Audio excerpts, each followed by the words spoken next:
സാധാരണ ഓഫുള്ള ദിവസങ്ങളിൽ എന്തെങ്കിലും സ്പെഷ്യൽ നമ്മൾ ഉണ്ടാക്കാനുള്ളതാണ്. പക്ഷേ ഇന്ന് ഓർത്തു എന്തെങ്കിലും സിമ്പിളായിട്ട് ഉണ്ടാക്കാമെന്ന്. അങ്ങനെ രണ്ടുപേരും തീരുമാനിച്ചു ഇന്ന് ഉള്ളിത്തീയൽ ഉണ്ടാക്കാമെന്ന്. ഉള്ളിത്തീയൽ ഉണ്ടാക്കുന്നതിനെക്കുറിച്ച് ഞങ്ങൾക്ക് രണ്ടുപേർക്ക് യാതൊരു ഐഡിയ ഇല്ല. അങ്ങനെ നമ്മൾ യൂട്യൂബിലെ വീഡിയോസൊക്കെ കണ്ടിട്ട് അതിനുള്ള പ്രിപ്പറേഷൻസൊക്കെ സ്റ്റാർട്ട് ചെയ്തു.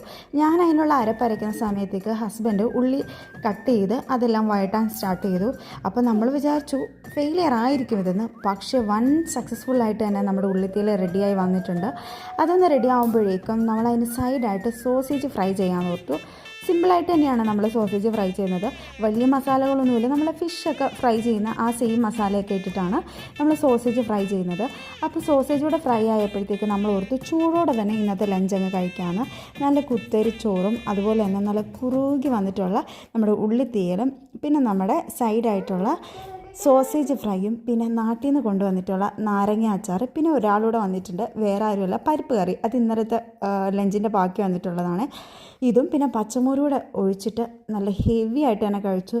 നമ്മൾ സിമ്പിളായിട്ടാണ് ഉദ്ദേശിച്ചതെങ്കിലും ഇതിൻ്റെ ടേസ്റ്റ് പറയാതിരിക്കാൻ വയ്യ. എന്തായാലും ഇനിയും ഞങ്ങൾ ഉള്ളിത്തീയൽ ഉണ്ടാക്കും, അത് മസ്റ്റായിട്ടുള്ള കാര്യമാണ്. അപ്പോൾ ഇന്നത്തെ വീഡിയോ അത്രയേ ഉള്ളൂ. ബൈ.